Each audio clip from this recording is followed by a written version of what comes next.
Fala galera, boa noite. Saudações rubro-negras. Sempre seremos Flamengo. Vamos direto ao ponto, direto ao foco da coisa. Semana complicada, semana agitada para o Flamengo. A gente já sabia que, em relação, dar uma pincelada em relação à saída de Abel Braga, a gente já sabia que essa saída dele seria uma coisa rápida que aconteceria, né?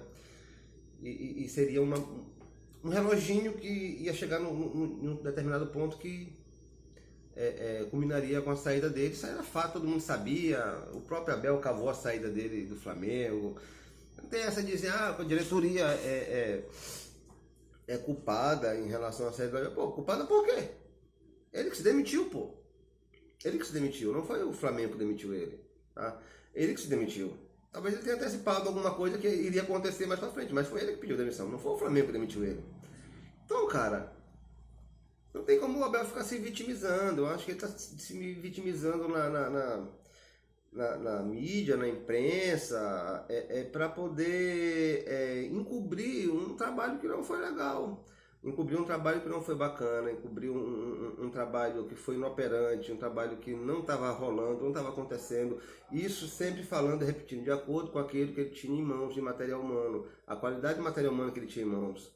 Não era para ele ter feito um trabalho desse, não tinha como, pelo amor de Deus.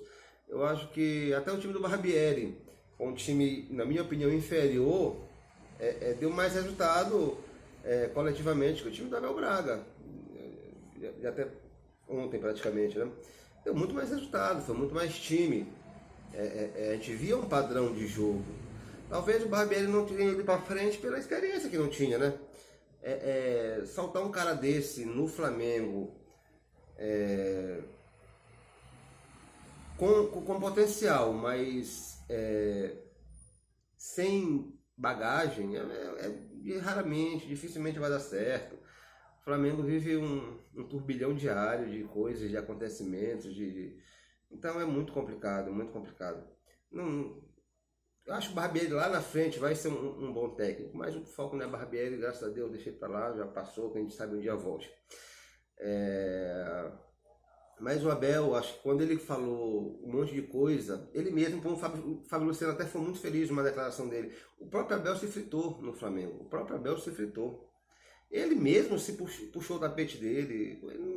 Ninguém vai admitir, torcedor nenhum do Flamengo, pelo menos o raiz, né?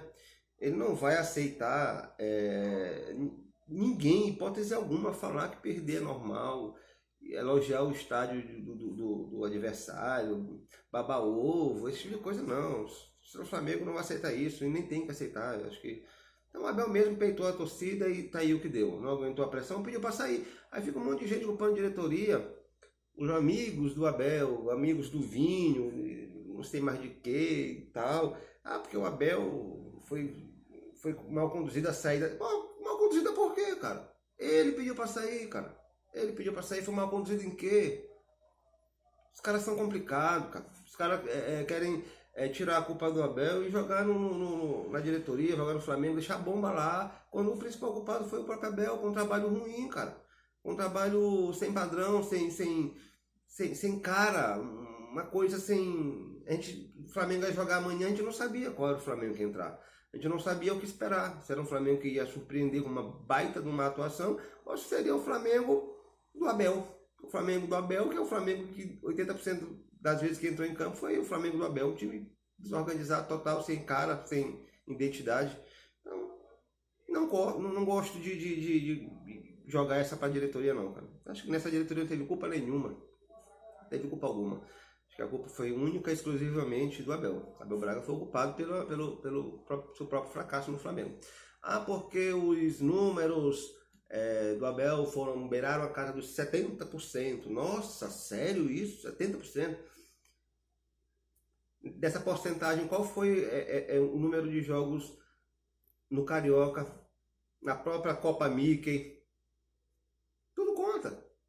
Então também não dá para pegar o Carioca de parâmetro e jogar essa porcentagem como se ela fosse uma grande feita do Abel.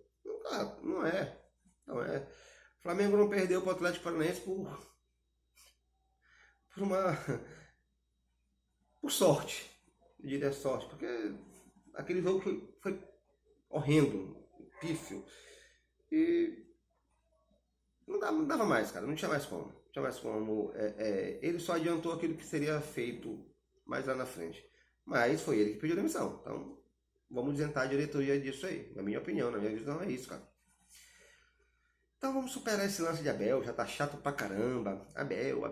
Deixa Abel, que seja feliz, que continue a vida dele. Deve ser um cara legal, pessoalmente. Profissionalmente já fez bons trabalhos, mas no Flamengo não rolou, não rendeu. Não... Então, vamos virar essa página, que eu acho que é muito mais interessante do que ficar batendo nessa teclinha aí que já deu, galera. E os nomes que o Flamengo especula, né? Na verdade, um nome que a gente já tá... Todo mundo acho que já sabe aí que é o Jorge Jesus, né? Tomara que o Jesus salve. Cara, é um cara que no futebol português foi um cara muito vitorioso, né? Foi um cara que começou lá atrás com a Amora, né? Foi campeão da terceira divisão lá há muito tempo, no início de carreira dele. Depois teve passagens pelo Benfica, que foi a melhor passagem dele disparado. Ele foi campeão em 2009, 2010, 2011, 2012, 2012, 2013, 2014, 2015, tudo pelo Benfica. Foi escolhido o 8º melhor técnico do mundo, salvo engano, em 2013. É um cara que joga num sistema tático diferente até que para os padrões do Brasil, né? 4-1-3-2. Um cara que joga ali com 2 atacantes, né? 2 pontas abertos. O segundo volante dele, que no caso é a posição que o Arão fazia com o Abel, muitas das vezes ele colocou um cara mesmo de articulação ali, de meia mesmo, naquela posição, mas com um posicionamento mais voltado para ajudar na marcação e na saída de bola, não tão flutuante quanto um 10 clássico, né? Então eu vejo algumas coisas em relação ao Jorge muito positivas. Meu único receio é realmente essa questão da adaptação dele aqui. Ele é um cara que tem uma mentalidade europeia, tem uma visão totalmente diferente daquilo que é praticado aqui no Brasil. E esse é meu receio, né? Esse é o meu receio em relação a ele. É um cara centralizador, isso aí, é um cara centralizador. É um cara que eu tive dando uma analisada, né, no perfil dele, algumas coisas. É um cara que tem uma personalidade muito forte, gosta do vestiário ali ser só dele. Jogador não tem muita coisinha com ele não, muita vez. Ele é um cara muito disciplinador. É um cara que eu acho que o elenco do Flamengo ia ter que se adaptar ao estilo dele, né? Mas meu receio é esse, como eu disse para vocês. Aí, meu receio é esse cara chegar e não conseguir engrenar esse time, justamente por isso, por essa falta de sensibilidade do que ainda é o futebol brasileiro. A mentalidade dele é totalmente diferente para ser implantada assim, ó, do dia para a noite, de um dia para o outro. Seria um trabalho a médio, longo prazo, ou no mínimo a médio prazo. E eu não vejo muito tempo para ele conseguir isso. Qualidade eu vejo bastante. Para mim eu acho um técnico muito bom mesmo. Eu acho que é um tiro que o Flamengo está dando aí. Não é um tiro certeiro, não é um tiro certeiro, justamente por isso, tudo que eu acabei de falar, mas é um tiro que o Flamengo está dando, é uma tentativa inovadora. Teve o caso lá do Paulo Bento, né, salvo engano, no Cruzeiro, que foi terrível, não rolou, não rendeu, foi pífio lá, e isso está sendo usado em alguns casos para comparação com o Jesus, né? Mas entre o Jesus e o que a gente tem hoje dentro do mercado brasileiro, eu acho que eu prefiro dar esse tiro aí. Eu preferiria tentar por aí. Preferia tentar por aí, um cara que chega com uma visão diferente, um cara que vai chegar com jogadores que já estiveram na Europa, né? O Flamengo tem jogadores que já jogaram na Europa, que já tem um pouco dessa mentalidade, isso poderia dar uma facilitada na engrenagem ali. Lógico que vai ter que ter muita entrega dos jogadores, cara. Tem que abraçar a causa, comprar a ideia, senão não vai adiantar. Não vai adiantar em nada. Muito se fala no técnico argentino, que era do Defensa e Justiça, né? Poderia vir para o Flamengo, o BKSS, né? Mas sinceramente eu acho que não seria para agora uma boa opção. Isso na minha opinião, lógico. Claro, todo mundo tem a sua e pode discordar à vontade. Não seria uma boa para mim não seria uma boa, porque eu vejo ele muito como eu vejo hoje o Rogério Ceni no futebol brasileiro. Eu vejo o BKSS no futebol argentino como o Rogério Ceni deles lá, para simplificar a coisa. Então eu não traria agora, assim como eu não traria o Rogério Ceni, por exemplo, agora também. Acho que eu tenho que pegar um pouquinho mais de bagagem, até mesmo para não pegar o Flamengo como está agora, nesse turbilhão de coisas aí que, meu amigo, não é fácil não, cara. Não é fácil nem para os jogadores, nem para a diretoria, muito menos para um treinador. Se eu tivesse esse poder de escolher, eu iria tentar o Sampaoli, tirar o Sampaoli do Santos.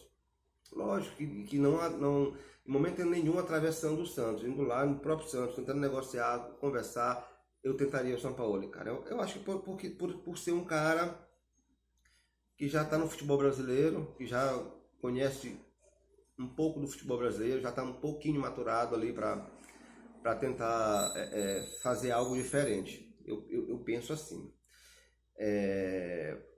Uma segunda opção minha, que também seria muito complicada e difícil hoje, seria o Rueda. Eu acho que o Rueda seria um cara que conseguiria rodar esse time do Flamengo. Eu acho que seria um cara que conseguiria dar essa identidade que o Flamengo hoje precisa.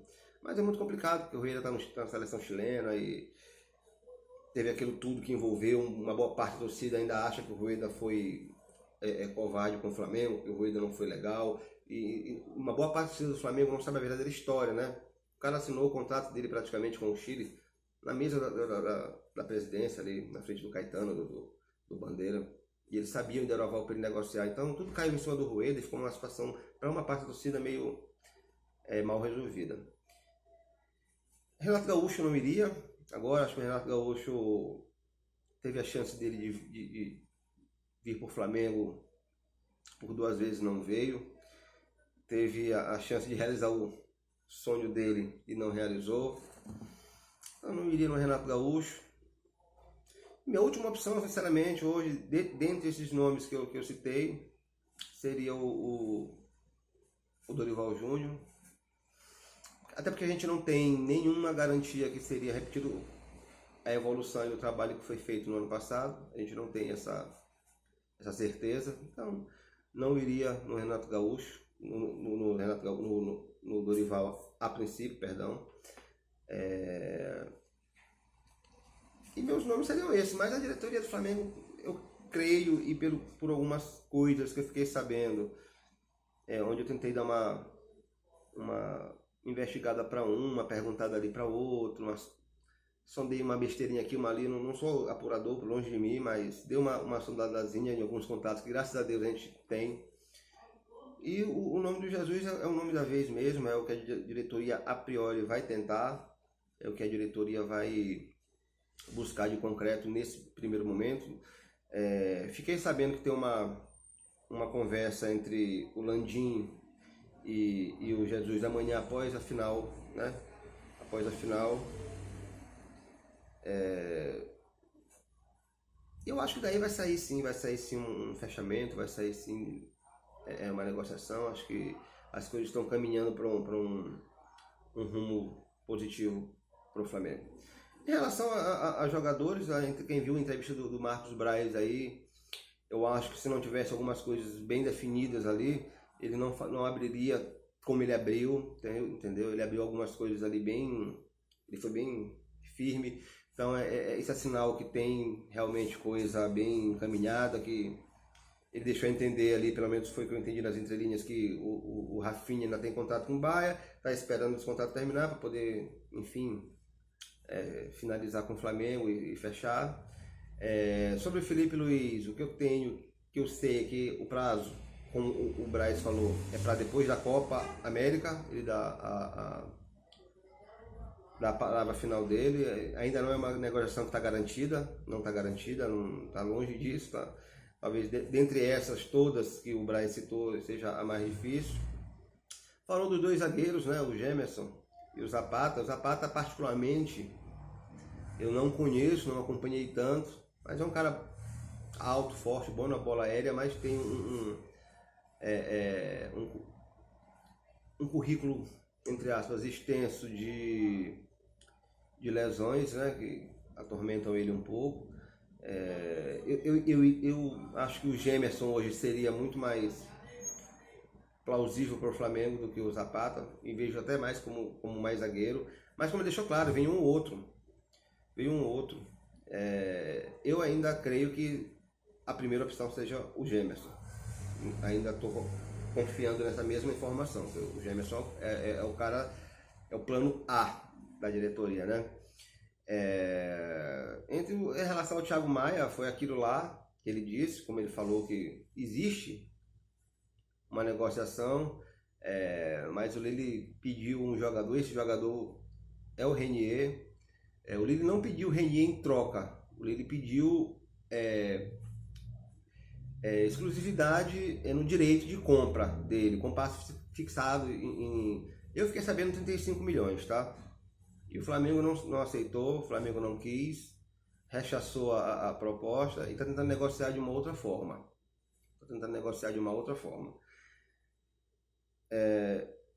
Eu acho que o Flamengo vai fazer de 4 a 5 contratações nessa janela, e serão contratações muito boas pra gente. Eu acho que a gente tem que realmente matar essa questão da lateral direita e vai com o Rafinha. Existe um plano B para a questão do Felipe Luiz, caso ele não venha. E eu acho que o Flamengo está no caminho certo. Acho que o ano ainda não está perdido. O meu medo era isso, a gente perder o caminho do ano, mas com o Abel a gente ia perder. Não vejo o Abel fazendo um trabalho magnífico até o final do ano que levasse o Flamengo a ser campeão brasileiro, ou campeão da Libertadores, ou campeão talvez da Copa do Brasil, talvez, mas acho muito difícil. O Abel estava muito empacado, sabe? Sabe aqueles burros que botam aqueles dois negócios no olho para não olhar para o lado? Ele estava muito olhando só para frente, e isso estava atrapalhando. Isso estava atrapalhando tudo. Ele estava muito teimoso. Então isso atrapalha. Em toda local que você vá ou que você esteja, se você for um cara engessado, você nunca vai dar tão certo. Você tem que ser flexível em algumas situações. E no Flamengo tem que ser flexível, tem que escutar um pouquinho a torcida, sim, porque o Flamengo é a torcida. Nós somos Flamengo, entendeu? Então eu vejo por aí, eu vejo que o Flamengo tem tudo ainda para esse ano mesmo, o Flamengo seguir esse barco e com a qualidade do próximo treinador, que eu acredito que seja mesmo o Jesus, que ele sabe o ano do Flamengo de alguma forma, ajeite o Flamengo, que o Flamengo lá no final do ano a gente esteja todo mundo aqui, ó, comemorando um título e a nação feliz, que acho que o Flamengo precisa, e vocês, nós precisamos, eu preciso, você precisa, os 40 milhões precisam de título e de um trabalho sólido, tá? É isso que eu penso, foi essa a deixa de hoje, essa troca de ideia com vocês. Eu não gosto de me alongar muito porque fica chato a troca de ideia. Então é isso, mandar um abraço aqui pra galera aí da Fla Maranhão, um grupo muito bom, gente muito inteligente, gente muito bacana. Gosto muito de trocar ideia com eles. Um abraço pra galera também da Conte Comigo Mengão, galera, gente boa demais também. Grande Tubalino, Vinícius, Dionção, Felipe Ligeirinho, só galera, gente boa. Brunão, tamo junto sempre, vocês são fera, gosto das brincadeiras, gosto das zoações, são uma galera, um grupo totalmente divertido do Flamengo, um grupo legal. Galera da Flamaranhão também, Gesiel, Ulisses, um abraço pra vocês, meus irmãos, o Gesiel aí também, tá? Todos moram aqui no meu coração, grande Célio, tamo junto. E um abraço pra vocês todos aí que assistiram, tá, nação? Super beijo no coração de vocês. final de semana abençoado e que amanhã o Mengão dê alegria pra gente, tá? Tamo junto. Beijão. Tchau, tchau.